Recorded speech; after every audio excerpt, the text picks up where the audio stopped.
please, open the gyms. It's just not safe to open the gyms. We're not going to take the risk. If, however, you would like to have 5 pints in the Dog and Duck whilst being coughed at by someone called Gary who just smashed gear up his hooter, and then the next day wake up at 5 a.m, go to Stansted Airport and pack onto a metal tube and gob pure COVID spunk all over the passengers all the way to Tenerife, that's obviously safe. But please, don't go and do cardio or barbell curls next to someone who's in good health. That's lunacy. Leicester has gone back into lockdown. So many of us need to get into Leicester to enjoy the cultural sites, the King Richard III Visitor Centre.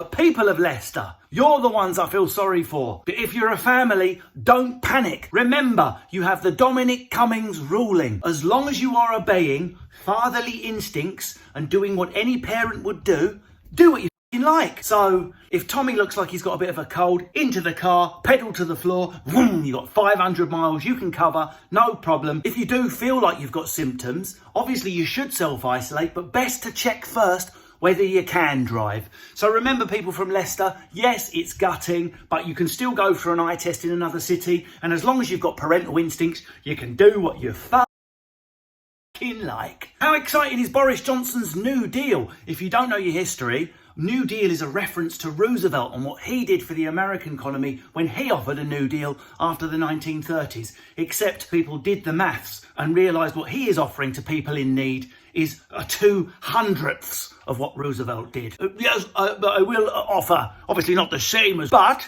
for those of you really in need and using food banks, Rishi has prepared a party bag with a piece of cake, a voucher for WH Smith, and if that proves not to be enough to get you happy, there is a cyanide pill at the bottom so you can polish yourself off. Boris's New Deal. Housing, schools, hospital. We must repair the damage that was done by me and my colleagues to housing, school and housing. Anyway, look, money. Ooh, peasants. Coins. Look at the coins, peasant. Look at the coins, peasant. Yes, peasants, look at my coins. Oh, thank you, Boris. You're so generous. I'm even going to stop my angry gammon shouting on Facebook for one day. Show me a leader that could have done better than Boris. Oh, no, my gammon's going again.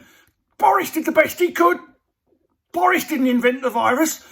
Boris didn't invent the virus.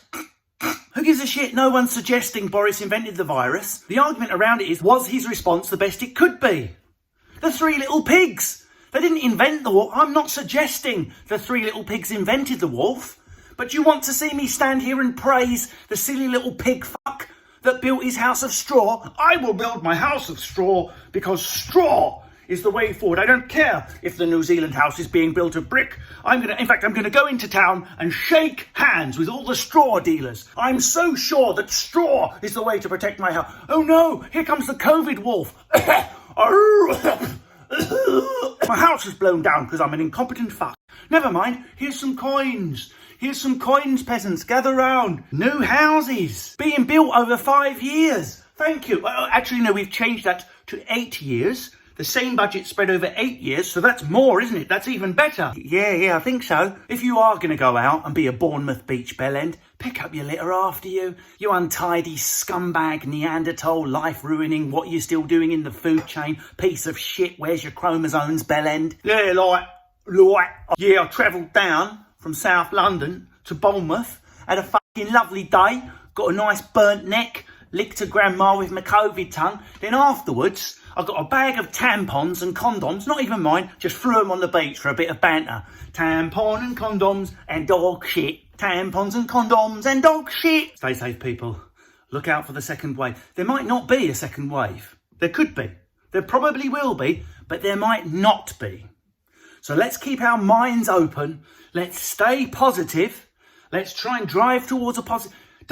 If there is a second wave, don't be happy about it. I mean, when I say second, I'm a stand-up comedian and all my friends perform in the theatre. A lot of them are really struggling. When I say second wave, I feel sick. But there is a large proportion of people that seem excited. Look at that. Look at that. People, look at that. People going to Tesco. Second wave's coming. It's coming. Come on, second wave, in you come. I knew it. Second wave. Yes, I was right. People are going to die, another 50,000. The second wave's coming. You should be dreading the second wave, not imagining it every time you see two people walk past each other in the park. Good morning. Good morning. Second wave comes. Everything's going to be okay. We've got Boris's New Deal. It's going to fix everything. He's allocated more money than the government spent on 2 aircraft carriers. That's generous. That's how much we're worth. More than 2 ships. I'm feeling pretty special today. Don't know about you. Show me a Prime Minister that could have done better. All lives matter. Right, I'm going to go and dye my hair with squid ink. I'm going to finish like Mr. Tumble. It's time to leave. Do you know the sign for leave? Yes, that's the sign for leave.